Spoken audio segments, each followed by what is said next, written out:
the incredible, the fantastic. Ladies and gentlemen, come one and come all to a film you've never seen before. But remember, folks, no refunds. Hello, and welcome to No Refunds, the podcast where we watch bad movies so you don't have to. A Cold North production. I'm your host, Ben Reynolds, and this week we watched Roland Emmerich's 1998 film, Godzilla. Joining me for this discussion, we have dapper Tim Miller. He's waving. You can't see that, but and Patrick the Law Morris. You know, I've heard waving is really good for radio. Check out everything we have going on over at coldnorthpro.com, and if you like what you hear, leave us a rating and review wherever you found our podcast. And now, Godzilla. Where are you going with my stuff? Bravo 2. Hello? Bravo 2. Hey. Hello? Hello, that's very delicate. Thank you. Mr. Nico Papadopoulos? It's Satopolis. Whatever. Come on, get these people off of the pier! Excuse me, sir, do you mind telling me what I'm doing What's here? your step? Don't talk to anybody. Come on, get them off the damn pier! What is all this, some kind of spill? Yeah, something like that. Look, I work for the Nuclear Regulatory Commission, but accidents and spills are not my field. We know! Do you know you've interrupted a 3-year study of the Chernobyl earthworm? Yeah, you're the worm guy, right? The radioactive contamination in that area has mutated the earthworm's DNA. You know what that means? No, but I got a feeling I'm about to find out. It means that because of a man-made accident, the Chernobyl earthworms are now 17% larger than they were before. 17%, huh? Sounds pretty big. They're enormous. That's what I'm trying to say. I'm a biologist. I take radioactive samples and I study them. That's great. Here's your sample. Study it. What sample? All right. So each week we start out with the plot, and here we pull out Google and we Google the movie and we read the plot synopsis that Google spits out afterwards. For this movie, we've got maybe the best so far. What? the best plot synopsis from Google. Just you wait. Here we go. Ford Brody, a Navy bomb expert, just reunited with his family in San Francisco when he is forced to go to Japan to help his estranged father, Joe. Soon, both men are swept up in an escalating crisis when Godzilla, king of the monsters, arises from the sea to combat malevolent adversaries that threaten the survival of humanity. The creatures leave colossal destruction in their wake as they make their way towards their final battleground, San Francisco. So yeah, this is not an accurate plot summary at all, because even though I Googled Godzilla 1998, it spits out the plot for Godzilla 2014. And it even lists it as 1998. Yeah, but it has the wrong director and everything.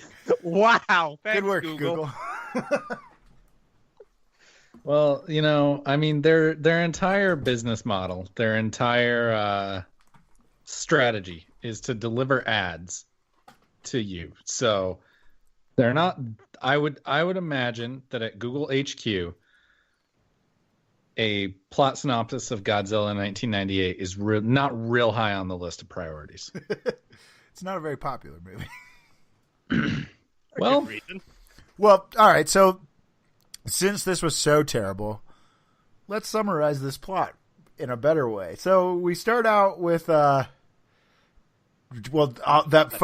really, really long opening credit scene with just like I thought it was really hilarious. Like I was like, love how much footage of iguanas there is. It's like the iguanas watching the nuclear bomb explosions. And Bikini Atoll was fucking crazy. Also, fucked up that they were blaming all of the nuclear testing in the South Pacific on the French. Because that was definitely primarily the Americans. I guess they were saying that because it was in French Polynesia, it must have been French nuclear weapons. But yeah, they were definitely American nuclear weapons that were being tested in the South Pacific primarily. So, I mean, it's all right. So I don't know that much about history. But second thing, I didn't understand how the French were related. Third, the only thing I could figure out was French Polynesia. Yeah. And third, really all it was. It's Roland Emmerich. The dude made Independence Day. you expect him to not just jerk off America? Well, all right. So we start out with those. Then we go to don't we go to Nikki Baby singing in the rain? Oh yeah. Oh yeah. Also, no. First we go to the boat where Godzilla attacks the boat. Oh, that's right. And that's right. my first question there was, is Godzilla swimming or standing to take out the boat? I don't really know. That's not that important, actually. That part didn't piss me off as much as I didn't have subtitles to understand what the fuck they were saying. Yeah. So yeah, then after Godzilla takes out the boat, then we go to Matthew Broderick singing in the rain. Singing in the rain. Only because it was raining? I was like, oh, maybe Nico's character is really into show tunes. And then I was like, oh no, I think he's only singing this because it's raining and they wanted him to be singing? Yes. Okay, so I don't think we should break down the plot scene by scene, but I am glad that you brought this up because I was thinking about this and I actually made a note. This took place in 1998. Like the movie came out in 1998. It was supposed to be a contemporary film. This was well before like smartphones or streaming. Did Nico Tatopoulos just roll around with the Singing in the Rain soundtrack in his Walkman? Obvi. Do you think that that's a key element to his character building? Well, we'll get into that, but that's probably the biggest flaw in this film. All right. Okay. So we're introduced to Dr. Nick, and Dr. Nick he's messing with his worms, and then he gets called by the army to go help them, and then he goes to, I guess it was somewhere. Tropical. I was very confused about that. It was Panama. But apparently they shot all of the scenes in Hawaii, and when they're getting off the boat, all of the people there look like Hawaiian natives, not native Panamanians. I was like, ooh. I feel like these are all pretty small nits to pick. Yeah. All right, we got to get back to the plot.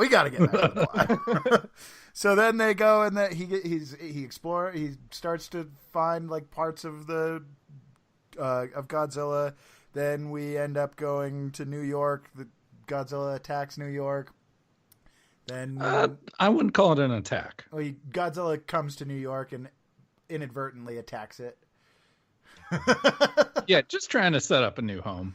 Yeah, and then all the army and everybody shows up in New York too, and then they basically just ignore Nick, and then Nick hang out in New Jersey. Yeah, they hang out in New Jersey. They ignore Nick. Nick was right. They find the nest. They think they killed Godzilla. Godzilla's not actually dead. Then they blow up the nest. Then they actually kill Godzilla. And the movie basically ends with us seeing that there's one egg remaining. Roll credits. Yeah. Bum, bum, bum. I think that maybe you should apply for a job at Google. Just like, all right, son, here's your job description. You're going to browse through Google, find all of the movie plots we've fucked up, rewrite them in your own words. If you have to watch the movie on company time, that's okay. I would like that job, honestly. Priority. I think that would be a pretty fun job. All right. Well, it seems like we really are wanting to dig in to this discussion. So let's get to our questions. So for each film we go through, we'll revisit these 6 questions to lead our discussion. So the first question is, how bad was it? I would say it was really bad. Like, I did not remember this movie being as bad as it was, but it was bad. It was really, really bad. So I would say it was bad for sure, but like I also enjoyed it. I didn't even enjoy it. I enjoyed parts of it, but I actually remember this movie being far worse than it actually was. That's what I walked away from. Still was pretty bad. I remember it being really bad, and I watched it this time, and I was like, "Yeah, this is like obviously bad, but it's not as bad as I remember." In fact, it was like bordering on okay for me. Yeah, I just thought it was fucking I don't terrible. know if I'd go that far. I thought it was terrible. Like, this is maybe the worst movie we've watched. Besides Gotti. Yeah, no, Gotti will. That's a crown that's going to be held for a long time. Yeah, Big we're ups gonna to be Kevin hard-pressed to find Connolly. something. Yeah, big ups. It was pretty bad. But there was a lot of redeeming qualities about it. I think that one of, if not the most redeeming quality about the entire movie was that they did approach Godzilla with a very unique perspective in just making him entirely just an animal. I didn't like that. That's like one of the things that I disliked the most. Oh, I loved it. I was genuinely sad. Well, Okay, so sorry. now we're into what made it bad, and so the things that I wrote down for what made it bad. The first thing that was really the biggest problem for me was it was too fucking long. It was like This way was a too really fucking long movie. long. Yeah, it's almost 2.5 hours. Like that's absurd.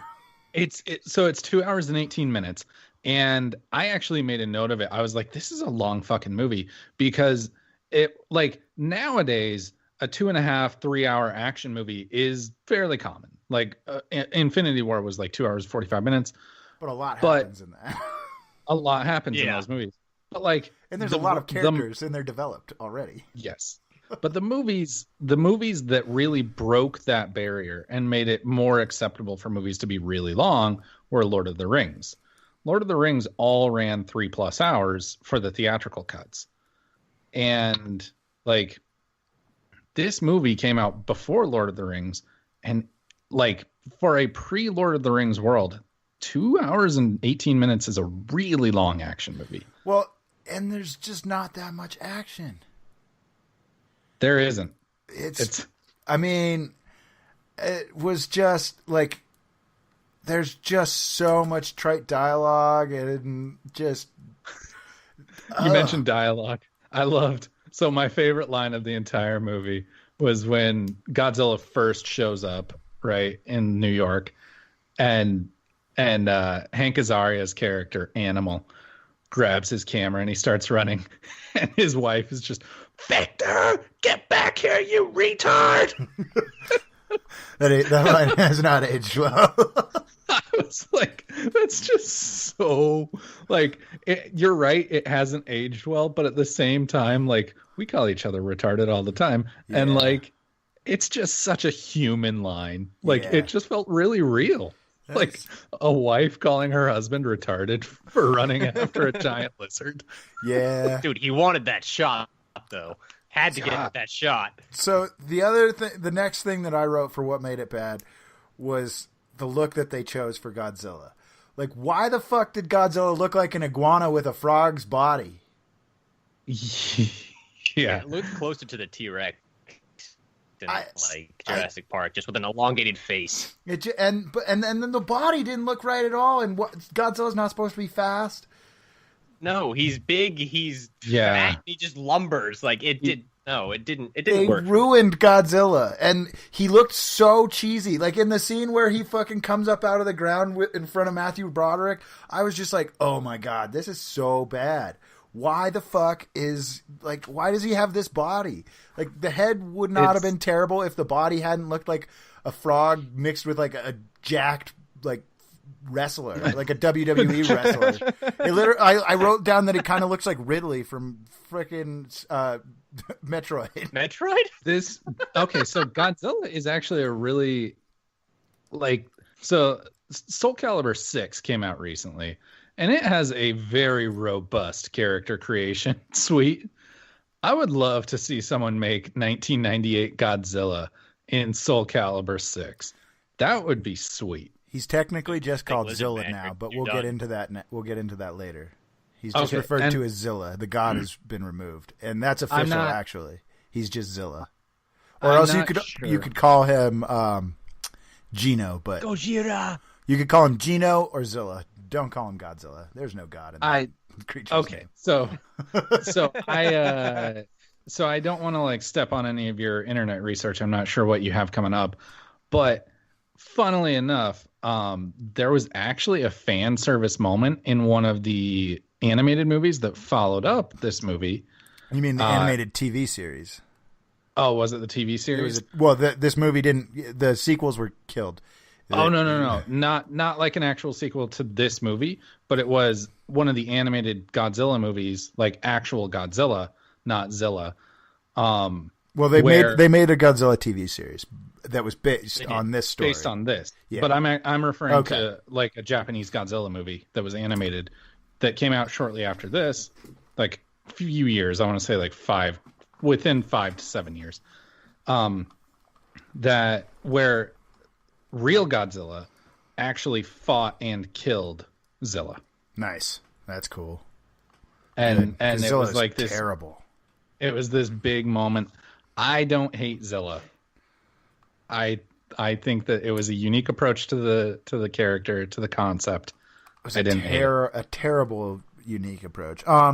So then I also thought the fact that the CGI has aged terribly definitely did not make the movie any better. Agreed. But counterpoint, we saw a bunch of baby Zillas eating popcorn, and that was funny. Not really. It felt like it was ripped off of, again, Jurassic Park. Yeah, that's the other thing, is a lot of stuff felt like they clearly were just ripping off Jurassic Park. It did feel like the poor man's Jurassic Park. Like they were definitely going for that Jurassic Park vibe. And I felt like Roland Emmerich was trying to kind of become the poor man's Steven Spielberg. Which I think that to an extent, he kind of did achieve that. So I don't think you can really talk about Roland Emmerich without talking about Dean Devlin, because Dean Devlin was his writing partner on Independence Day and Stargate, as well as this film. And I believe that they worked together on The Patriot also, but then they kind of broke up, and then they came back together for Independence Day 2015. But yeah, it was an interesting choice. Stargate was a great movie. Never seen it. It actually is genuinely very good. It's actually really good. I enjoyed it a lot. Suggest it.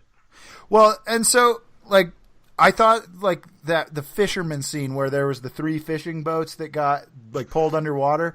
I thought it was stupid, but I thought it felt like a very Roland Emmerich-y scene. Like I was like, oh, this just feels similar to like a lot of those like scenes with random characters that you don't give a fuck about in Independence Day. Yeah, where like it's just like, oh yeah, here's like some very undeveloped characters. Not that there were any developed characters in this movie, but here's some very, very underdeveloped characters, and they're gonna just do a little nothing in this scene, and then never be seen again. Yeah, those boats were incredibly fragile. Like they broke apart just from being pulled backwards, and I was just like, "What?" No, they didn't break apart. They just got pulled underwater.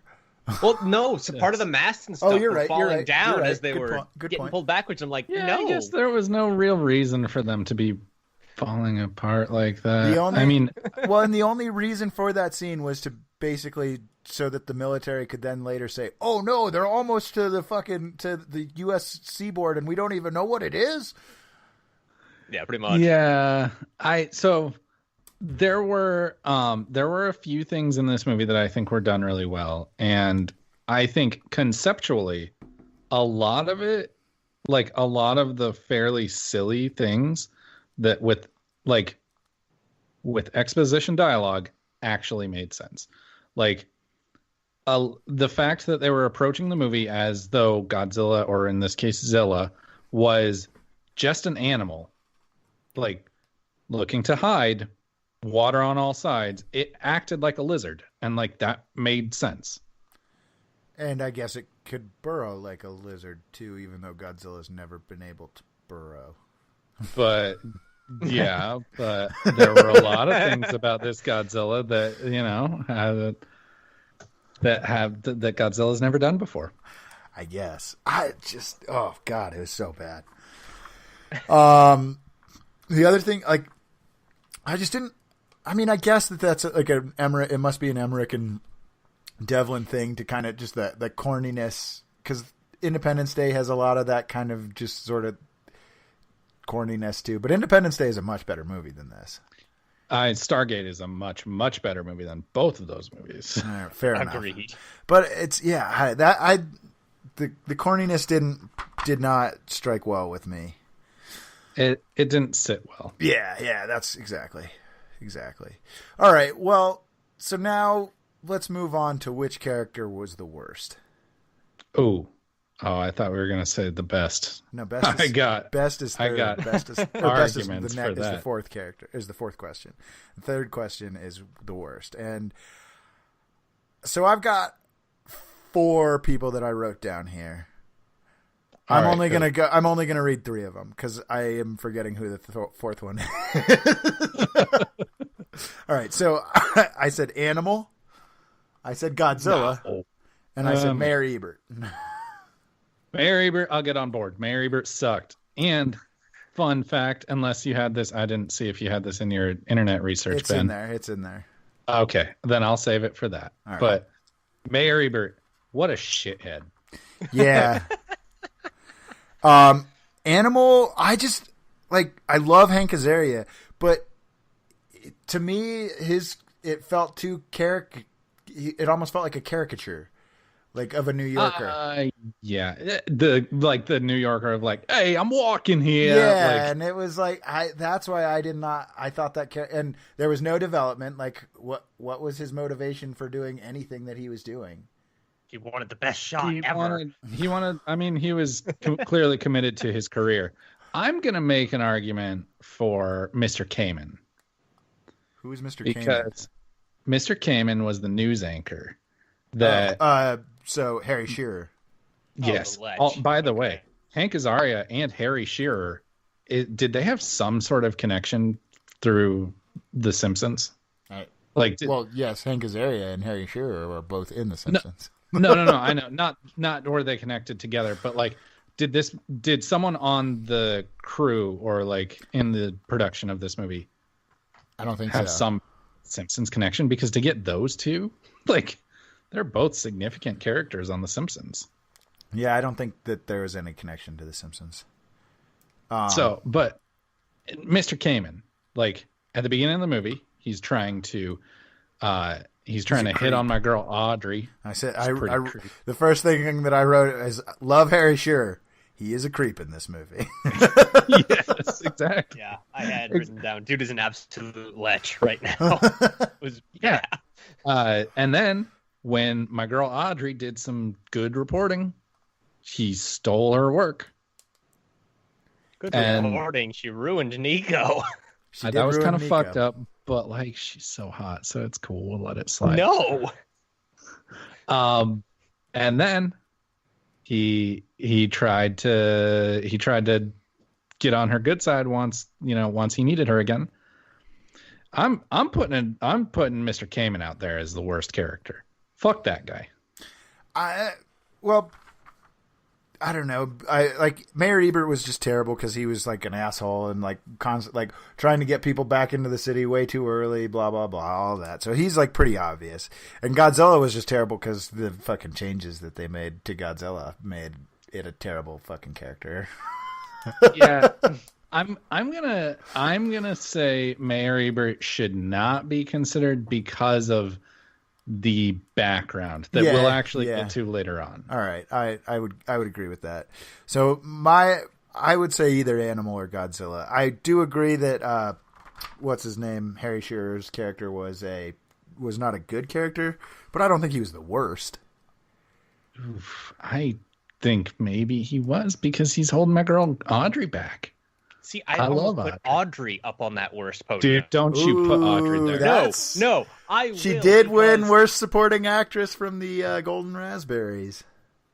Not only that, but had she not stolen the tape, they might have actually found the nest earlier, actually destroyed it before, completely without leaving that one alive, and boom, you would have been done. Wouldn't have even had anything else afterwards. Good point. Which we definitely didn't need.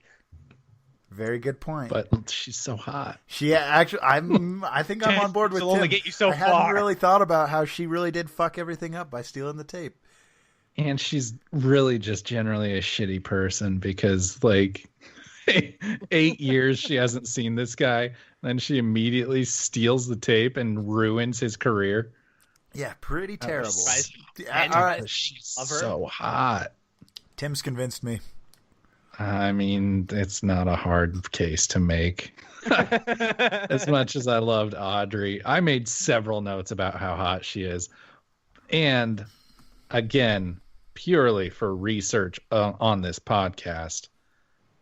You're just so going you Maria guys are Patillo? She has never appeared nude in a movie. Damn it. I mean, what? You mean like Mr. Skin? Hey, you know the name of the website, so you can't something about glass houses.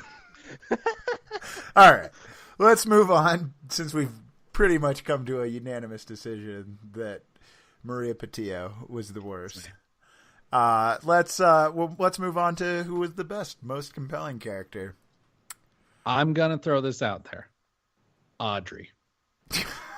That's purely based on looks. I'm going to discount it. Not purely based on looks. If it was purely based on looks, you would be insane to disagree with me. Wait, I'm saying that your judgment here is purely based on looks. It's not. 97% of it is. All right, make your argument. Some of it is, but I would even argue she was the main character of this movie. She was the most, I feel like maybe I was only paying attention to her because she's so hot, but I feel like she was in so many scenes and she was doing so much in the entire movie. And like, she did a lot. Her character had some growth. She had some dips, made some mistakes, came back from them, redeemed herself. Audrey had, I think, what was the closest semblance of a character arc of all of these characters. No way, dude. It was Philippe. Ooh, I did love Philippe, but I always, in all of my notes, I referred to him as Jean Reno. Yeah, I definitely wrote Jean Reno a lot too, but Philippe was definitely the coolest character because you just thought he was nefarious and evil for so long, and he was just some French guy who fucking wanted a good cup of coffee, and then it turned out he was a fucking good guy, and that he was the only one who actually helped Nico and believed Nico and realized that Nico was smart. And he was such a badass. I did really like Philippe, but also another character that I noticed. The lady running the pharmacy. New York has been evacuated because a giant lizard is running around. And when our boy Nico needs some pregnancy tests, there is still a pharmacy with a dedicated pharmacist. Well, he might have been out in Jersey, though. I think he was in Jersey at that. I think he was, too. Then fuck that lady. God. It's all about Philippe and Audrey. Yeah, I'm thinking Philippe. Like, go ahead. Philippe just he did the most. Like and then like Philippe also had the funniest parts. Like when they were driving through the barricade, and he's like, "We'll just all chew gum." And then he does the Elvis line. And like he's like, it makes us look more American. And then like Nico looks at him and they just have that shot of like a couple of French guys just chewing gum. And he's like, just let me do the talking. That was genuinely really funny. And then when they get to the checkpoint and he like starts doing the Elvis voice. That made me laugh. Yeah, that was hilarious. I feel like that is why Philippe was the best character. Like Philippe had the best moment of the movie, but I would say as a character, if we're looking at them as a character in a story, Philippe had clear motivation and he executed on his objective. Audrey had clear motivation, but she was a flawed character. And so I would argue that Audrey was a better character, a more interesting character because she was flawed. And she had the kind of rock bottom moment of stealing the tape from Nick, but then she was able to redeem herself. She apologized and she said, I need to, like, she realized that she needed to fix this. There was actual progression. I don't think that Philippe as a character grew throughout the movie, whereas Audrey did significantly. But would the film have functioned without Audrey? Yes. Would the film have functioned without Philippe? No. I would argue no, it wouldn't have functioned without Audrey. because Tim just explained how it would have functioned without Audrey. It wouldn't have been a fucking big deal. Like, they would have fucking gotten rid of everything right away. What, does that make the movie better? I would argue it makes the movie worse. It would probably make it shorter, which would make it better. No, the movie would not have worked without Audrey, because Audrey's mistake in the character's growth is what made the movie possible. So is this the first we have the same character being the best and the worst at the same time? No, Sandman guy. Yeah, Pat did try and convince us with Sandman. That is true. Forgot about him. I didn't find Audrey very compelling. I just found her annoying, honestly. She was attractive, but like, I also like I wrote a note about how like the 90s loved to make women seem so helpless. In like 90s movies, women are just like constantly still damsels in distress, it seems like. And she was very damselly in distress kind of at times. And like, I mean, I think it depends on the movie, because like Alien 3 came out in the 90s. Predator 2 came out in the 90s. Those are movies that were specific. Like, I don't know. It just felt like the character, like they could have made her. I also feel like I just think that that Devlin and what's his name, the director, when they were writing this Roland Emmerich, Dean Devlin and Roland Emmerich, when they wrote this movie in Mexico, must have been on a lot of cocaine. Oh, probably. They're like, yeah, we're gonna make Godzilla, dude. Ellie Sattler came from the 90s movie, and I think that she's a great example of a strong female character from a good filmmaker, though. Yeah, but you said that the 90s just had this were damseling women. Well, I guess that's you're right, that not entirely, but I mean, because we still see that happen today. But I would say overall it happens less nowadays. I don't know. We would have to get some data on that before I would believe that. I guess because like making Audrey need Animal to like, why did Animal have to be the one who's like, well, let's go? Why couldn't she have just been like, I want to go myself? Like, and like, you know, like it just. She was in a very emotional place. I can't concede and give her the best character. We may be split. The character had we may be split between her and Philippe. Tim, you gotta break the tie. Keep in mind the character. We are voting on the best character, and this is the character that had actual progression. Oh, if that's the case, then I'm gonna go with Joe. Who the fuck is Joe? Oh, he's the fisherman who got fucking killed by Godzilla. I have a note here that is, did Joe, New York fisherman, live?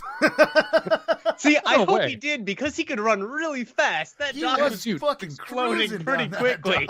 He was the Flash. For how old he was hustling. He was cruising. Absolutely. But no, in all seriousness, I probably would have to side with Philippe. I really would. Yes! God, fucking damn it. All right, let's have a question about the hottest character. Well, okay, I might argue that was Vicki Lewis, Dr. Chapman. Godzilla. Ooh. With that frog body. Frog body. That's what gets Tim off. Oh, yeah. I was oddly attracted to Vicki Lewis, though. She was very aggressive sexually. Yeah. And I think drop a man in that role, and people are going to talk about how that is toxic masculinity. Hey, but if it's a female, it's just hot. Exactly. Double standards. But no, the hottest character is without a doubt Audrey. All right, I'll give you that. But I going back to the best character though, Philippe shooting out the chandeliers was cool as shit. That was very cool. Yeah, that was very cool. Philippe was awesome. When they first introduced him, I laughed because his name was Mr. Roach, and I thought they said Mr. Roach, and I'm like, that's very appropriate for an insurance guy. That's true. Well, I would say his progression was the fact that he seemed all nefarious, and then you found out he was actually a good guy who just wanted a good cup of coffee. I would say that was a revelation. The audience had a revelation about the character rather than the character actually progressed and got better. True. All right. Well, that brings us to our next question, which is, was it so bad it was good? Hard yes. Hard no. Yeah, that's a big no from me. I would say yes, and the worst part about the entire movie was the rain machines. There's Yes. so much Oh my rain. God. Fuck. Too much rain. There was a lot of rain in the movie. 90% of that movie was in rain. And I get that that's kind of the aesthetic that they were going for, but it always just like throws me off when it's clearly a sunny day, but they wanted rain, so they have to use rain machines.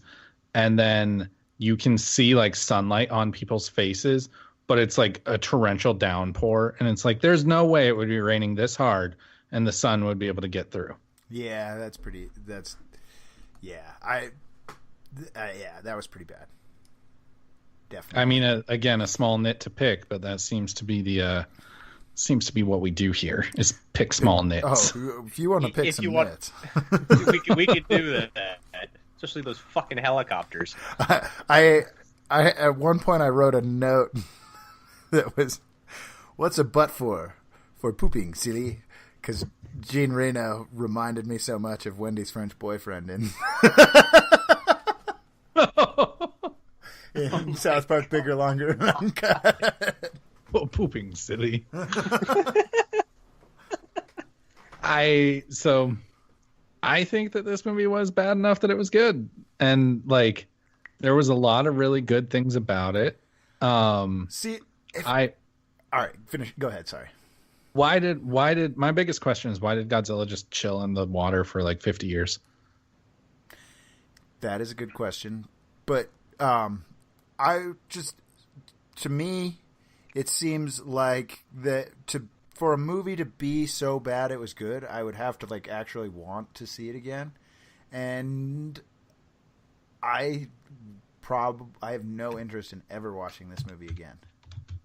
I think that I'll go back to it. I mean, like, I'll go back to it eventually. I'm sure I will.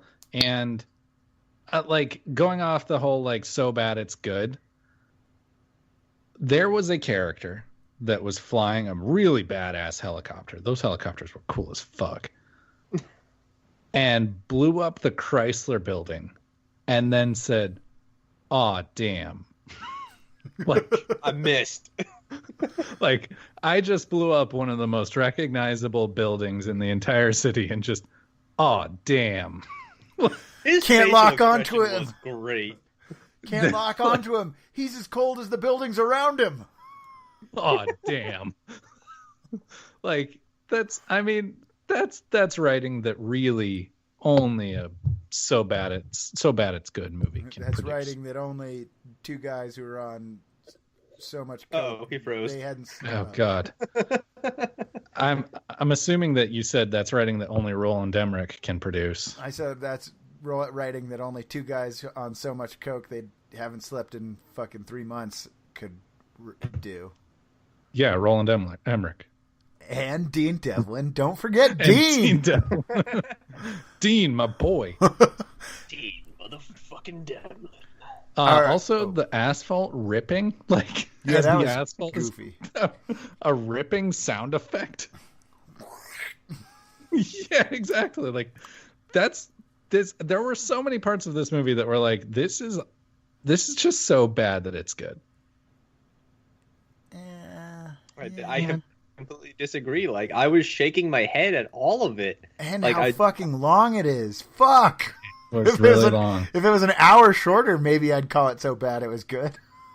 Give it like, cut down. I would say cut a half hour off of it. But also the part where they're like, where they like Philippe kidnaps Nick and takes him to their little hideout, and they're walking through. And if you look in the background, there's a guy spray painting a stolen Army Humvee camouflage, and it's like, what's the point of this? Like I saw that and I thought, why is he doing that?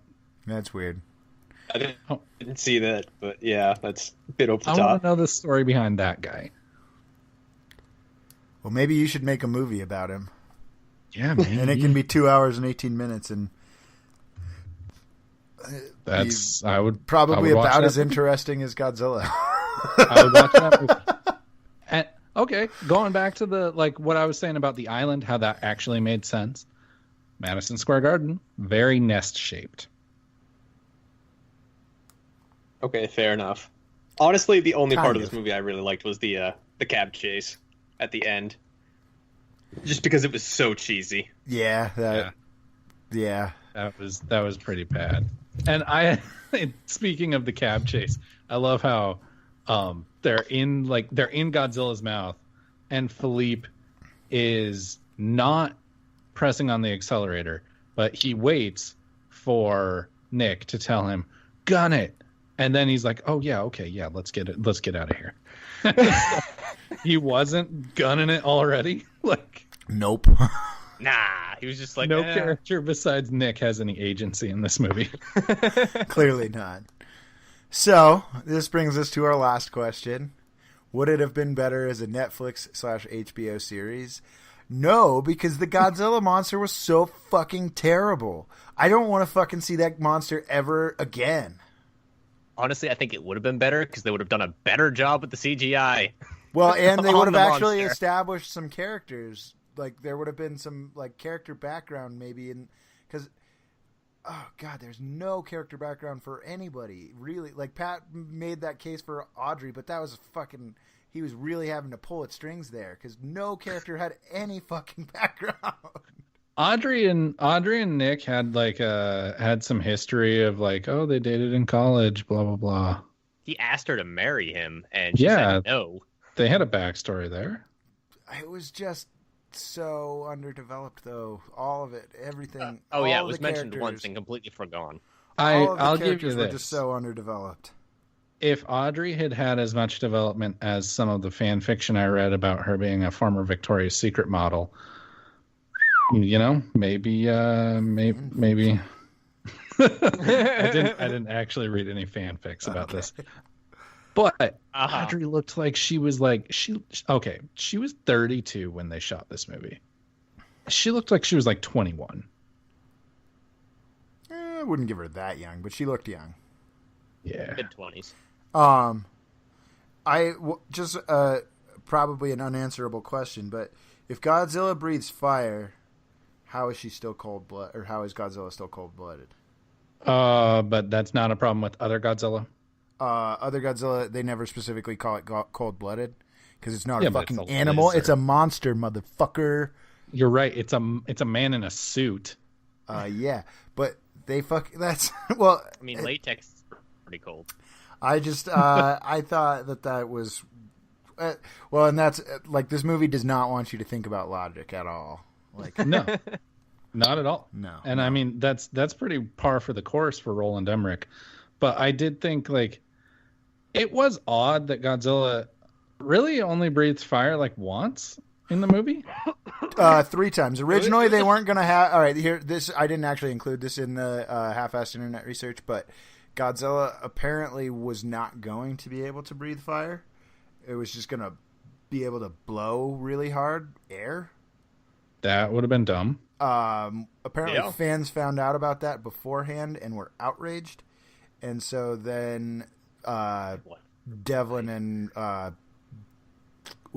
Emmerich decided that they would change it and make it breathe fire. Okay. I wasn't crazy about this Godzilla breathing fire because it seems as ridiculous as a statement as this sounds, it seems like it's based more in reality than any previous Godzilla or any Godzilla since has been. Yeah. Why did Animal try to follow Nick? And then also, why did he try to hail a cab and then was just like, fuck it, I'll drive myself? No. He wasn't hailing a cab. He was as Nick was rolling by in the cab, he was like, hey, give her a chance. Oh, but then... And then he follows the cab. Okay. I didn't really understand that. Yeah. And then I wrote down, why the fuck did Animal decide to follow?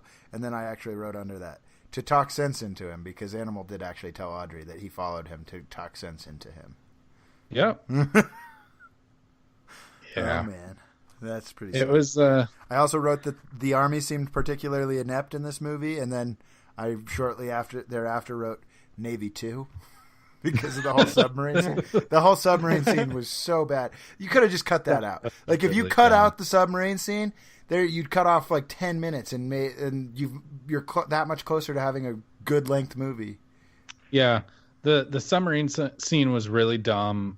I wouldn't say cut it out entirely, because they do need to give us the illusion that Godzilla is dead. Oh, I guess that's true. But make it significantly shorter and don't have the Navy torpedo themselves. Yeah. Yeah. Just have that one. Just have. Excuse me. Have a few torpedoes hit Godzilla when it's trying to claw its way back in, and boom, you're done. Cut out 5 minutes of that entire scene. You don't have need Godzilla the rest. like swim under the sub, and one of her like spines on her back just grazes the sub and fills it with water. Or anything, or just don't have that sub die at all. Like, there was a lot of unnecessary army deaths in this movie. Another a lot of unnecessary death. Another probably unanswerable question: would all of those eggs have fit inside of Godzilla? And why didn't Godzilla look pregnant before she laid the eggs? That is a super good question. That was kind of. But I don't have an answer for. But this because that was a fuck ton of eggs. That was a lot of eggs, and the eggs were big. Yeah. That was the first thing I thought of when I saw those eggs. I was like, would all of those fit inside of that Godzilla? I feel like that was a lot of eggs, and those eggs were too big for those babies. Yeah, those babies did have a lot of room inside of those eggs. Yeah, like a lot of room. I don't know if you've been. I know that you grew up on a farm, but like when you see like chickens hatch, like they are really cramped in there. Yeah, like every bit of space in the egg. That's why they want to get out, just because they've run out of space inside of the egg. It's why they're capable of breaking out. Yeah, and like, I mean, another major oversight of the entire movie was just why wasn't Audrey in more of the movie? All right. Well, let's move on to probably our favorite topic each week, which is borrowing from the Rewatchables on the Ringer Podcast Network, and it's half-assed internet research. Woo! So the first thing I found out was that this is the 23rd Godzilla movie, and it was the first to be completely produced by an American studio. Yep. And has it since been the last? No, I think that Godzilla 2014 and then Godzilla King of Monsters and then Godzilla vs. Kong, I think are all American. So we should stop letting Americans make Godzilla movies. Hey man, we haven't seen Godzilla King of Monsters yet. Yeah, but if it continues on the same trajectory that Godzilla 98 to Godzilla 2014 did, then it's going to be even worse than Godzilla 14, which was worse than Godzilla 98. The monsters look right, which is more than this movie can say. But at least there was monster in Godzilla 98 and not just 12 minutes of Godzilla in a 2-hour and 45-minute movie. I don't remember this movie very well, as we established last week, because I was thinking it was Kong Skull Island. That's true. What? Weren't you there when we were talking about that last week? Yeah, you were there. I feel I was, but I don't remember that detail. I literally thought that Godzilla 2014 was Kong Skull Island. Like, in my head, I had those two mixed up. I don't know. No. What you had mixed up was Peter Jackson's King Kong. I definitely thought that Godzilla 2014 was Kong Skull Island because I liked Kong Skull Island, and I thought I liked Godzilla 2014. I did watch Godzilla 2014. I don't remember it at all, though. It was okay. Spoiler alert! Since you don't remember it, Tim, I've already read the plot. I have seen it. I read the plot. It is really you did read the bad. plot. It's genuinely worse than this one. I mean, I want to watch it again because I don't remember it. But in any case, Well, let's move on to our next piece of half-assed internet research. So this one was one of the more interesting ones. So Jan de Bont was originally lined up to direct, and if you are not familiar with Jan de Bont, he was the director of Speed and Twister. He was also the director of cinematography on Die Hard and The Hunt for Red October. Holy shit! Ooh. He left due to budget issues, which makes me think that the CGI was going to be too expensive for the movie that he wanted to make. Also, the movie that he wanted to make was written by Ted Elliott and Terry Rossio, who are the writing duo behind the Pirates of the Caribbean franchise as well as Shrek. God damn, this could have been a great movie. Yeah, the script actually, the second half of the script was just basically a classic monster fight, apparently, too. But then after Jan de Bont left, they brought in Emmerich and Dean Devlin, and they proceeded to fucking shit all over the movie. So they didn't like Elliott and Rossia's script because they didn't want to make an American version of the Japanese Godzilla. They wanted to make an entirely new Godzilla. And we've seen how great that went. Okay. Let's not fault artists for wanting to take a chance, especially in horrible chance. Especially in today's Hollywood, where pretty much everything is a remake or a sequel. Not that this wasn't a remake, because it was, but it was a remake where they were trying to do something significantly different than had ever been done with the IP before. But that's not what people wanted. So just because they do something significantly different doesn't mean it's good, but I would rather there still be artists that are willing to take chances. Yeah, I like chances, but completely changing the source material is not something that I smile upon at all. They said that they didn't want to include the monster fight at the end. That was one of the biggest things that they had a problem with in the original script. Yeah. And then they hated the original Godzilla design, apparently, and so Emmerich was the one who chose to entirely redesign Godzilla. And then Toho, the Japanese production company that owns Godzilla, they had to approve the monster, and they were literally left. Apparently Emmerich and the guy who helped create the monster showed it to the people at Toho. They all just sat there for 6 minutes without saying anything and said, "Okay, come back tomorrow." And Emmerich was like, "Oh, fuck, we're fucked." They didn't like it. Apparently they didn't like it, but they finally approved it because someone had to explain, it's similar to Carl Lewis with long legs and it runs fast. It's similar to Carl Lewis. That's how they sold it? They sold this Godzilla because he was similar to Carl Lewis. And that his when you look at the body and you're like, oh, it kind of does look like Carl Lewis's body with an iguana head. God. Oh, such a fucking terrible design for a monster. I liked it. I hated it. So the filmmakers also favored CG over practical effects, and as a result, the final film features 400 digital shots, 185 of which feature Godzilla, and only 24 practical effects were used in the final film.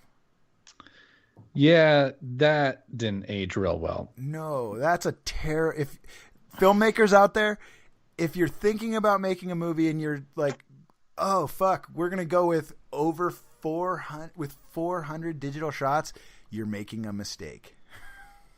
Yeah, slow down. Now, in this day and age, it's less of a mistake than it was back then. But I would still say, look at how, just rather than saying, oh, well, we're going to go with 400 shots. And of course, I have no idea how they approach this because I'm not a filmmaker. But look at, lay out the shots that you need, that you will need effects for, and then try to do all of them with practical effects. And if you can, as many of them as you can do with practical effects, do it that way. And that's something that actually, like, I noticed a lot about the baby Godzilla scenes, was those were obviously supposed to be similar to like the raptors in. Some of them were. I think that's where all of the practical that's probably all 24 of the practical CGI or practical effects shots were probably situations with the baby Godzilla heads, I would guess. And so, like, but it's not even the full baby Godzillas. It was really just the the heads. The heads. When like it was a scene where it would just be the head, they would just put, there, we'll use a puppet here. Yeah, and so I mean, when they like, those were obviously supposed to be very similar to the raptors in Jurassic Park, but seeing the lobby full of baby Godzillas, that looked terrible. Mm-hmm. And like, if you can't build that many puppets, then don't have that many baby Godzillas in that scene. Yeah, definitely. But seeing baby Godzilla slip on a bunch of balls and gumballs was funny. No, it was not. I completely disagree. I could not take that scene. I was just loved this is just a terrible gag. Terrible gag. And seeing them eat a bunch of popcorn twice, that's just great. I also, the line from Animal, "Where did you find this guy?" And Nick responds, "He's from France." Like, there was a lot in this movie that was funny. Frenchmen chewing bubblegum, baby Godzilla's eating popcorn, Frenchmen being from France. There's a lot to like in this movie. So, Gino, which stands for Godzilla in name only, is a term that was made up specifically for this movie by fans of the Godzilla franchise. So this movie is the definition of Gino. I mean, I watched a lot of Godzilla movies, like a lot of old school Godzilla movies when I was a kid. And I enjoyed them. And then I watched this movie. I saw this movie in theaters. And even when I think I was 7 years old when this movie came out. And I saw it in theaters. And even at 7 years old, I thought, that's not a great movie. And I would say, here we are 21 years later, and I like this movie more now than I did then. Yeah. I wrote that they should have run the credits when Godzilla's eye closed. That would have been way more effective. Sad. That would have been way more effective if the movie just ended with the eye closing. Yeah, it would have been, but the post-credit scene didn't exist back then, and they had to get that egg in there. Yeah, I guess. Also, speaking of credits rolling, this movie had a wacky-ass soundtrack. It actually debuted at number 2 on the Billboard music lists because it was like 90s alternative, and then the song with P Diddy and what's his name? Jimmy Page. Yeah, Jimmy Page. Rage Against the Machine, Puff Daddy, Jimmy Page, The Wallflowers, and a Godzilla remix of Brain Stew by Green Day with Godzilla's roar peppered throughout the song.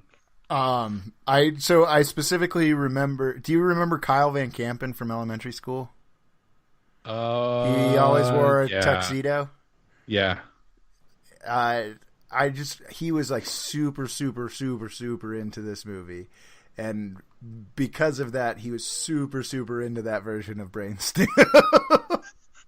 Oh, God. I'm having trouble trying to sleep.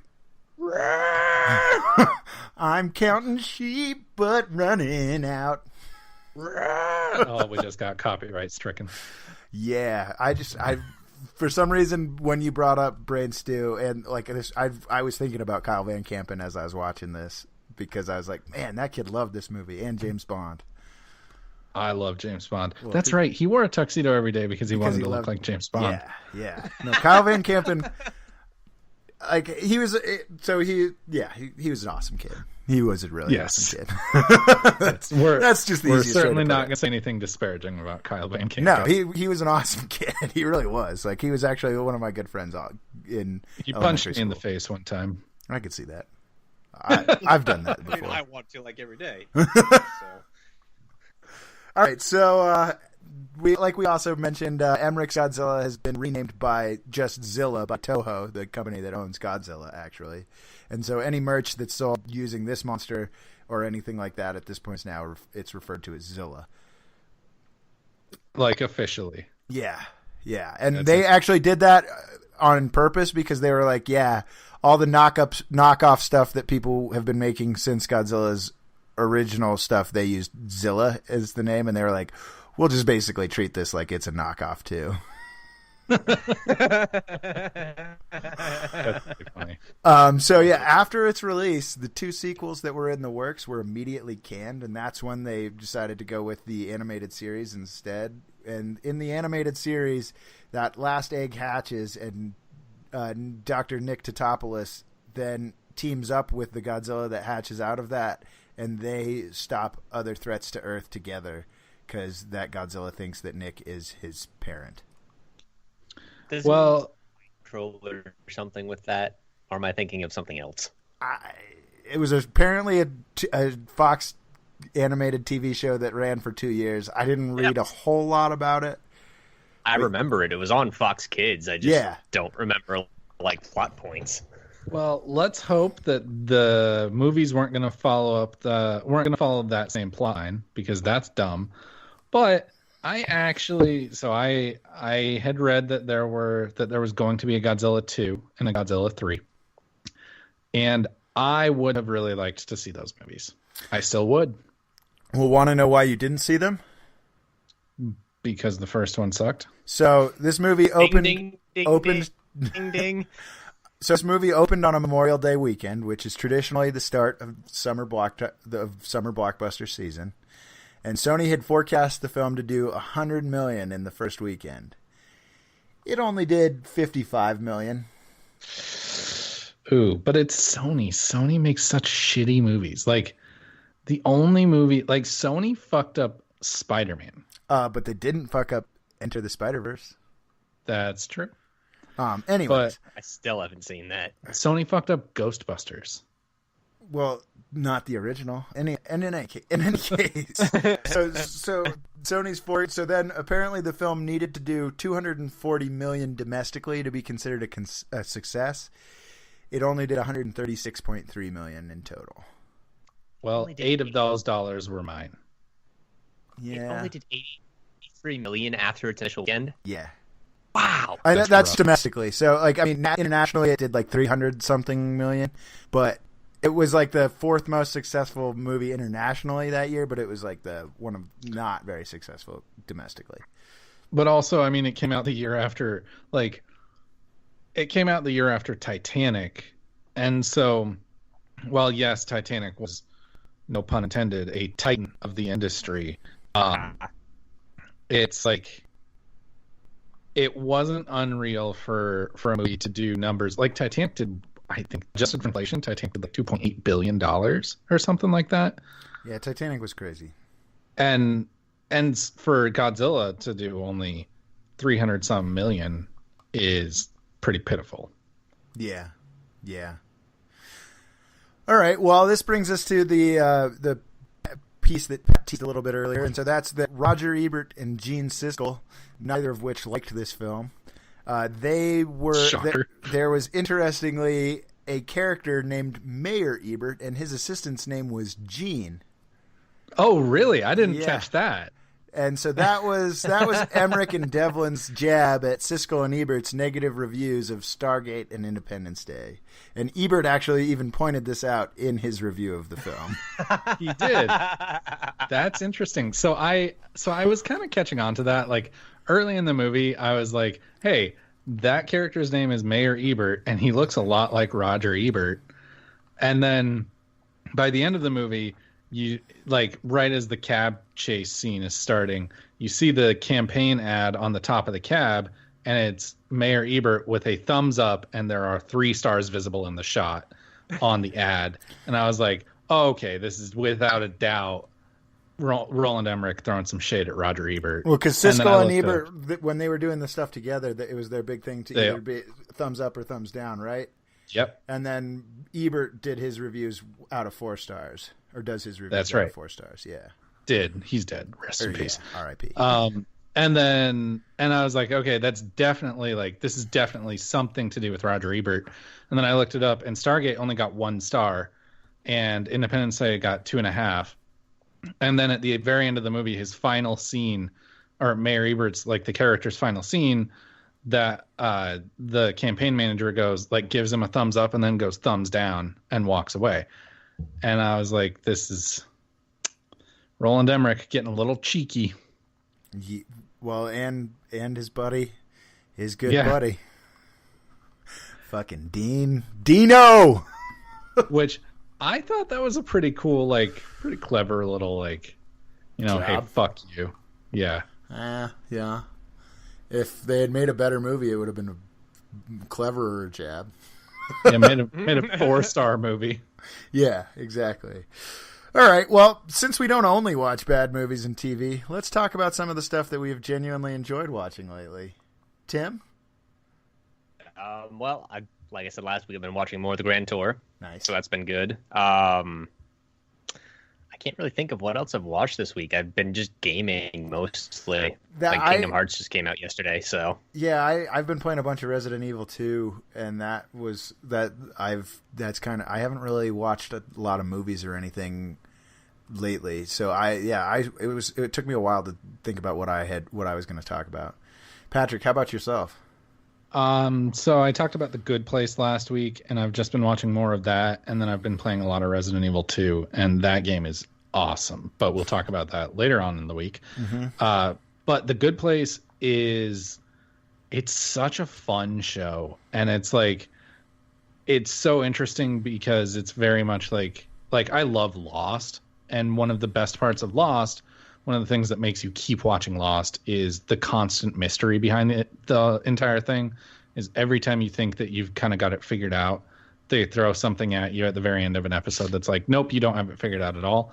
And The Good Place definitely emulates that behavior very well. Have you hit season 2 yet? So I am in the middle of season 3. Okay. Let's not spoil anything. Yeah, don't spoil anything. I almost started watching it a couple times last week, but I was right before I went to bed, and I was like, I'm just going to fall asleep. I don't want to put a show on that I'm going to be interested in, because then I'm just going to fall asleep. That's the problem, is Jillian always wants to watch it when we go to bed, and I'm like, I'm not going to watch this show when I'm going to bed, because I get so interested in this show. I'm just going to watch 4 episodes, and I'm going to be up for another hour and a half. Yeah. And I can't have that.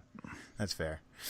Me personally, I've been watching Tidying Up with Marie Kondo, and I would definitely recommend that. It's actually really fucking good because I'm a really unorganized person. I will absolutely admit that.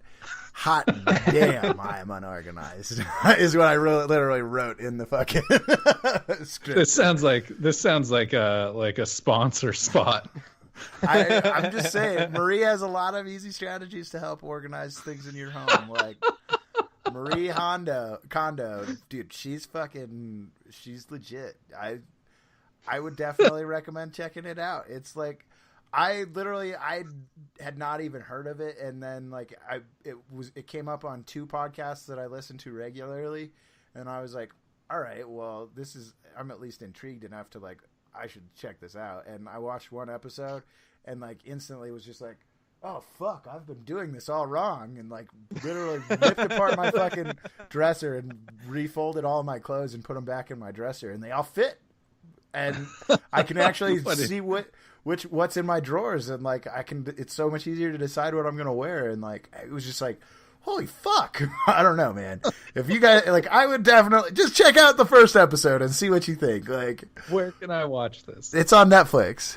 Okay. It's just called Tidying Up with Marie Kondo. All right. I literally, when I wrote this down, I was like, this is gonna seem really weird, but it's really good. Okay. You're right about it seeming weird. And it sounds like a sponsor spot. It is not at all. We are not sponsored by Marie Kondo. Marie Kondo is the shit, though. In any case, that wraps up this week's discussion of Godzilla.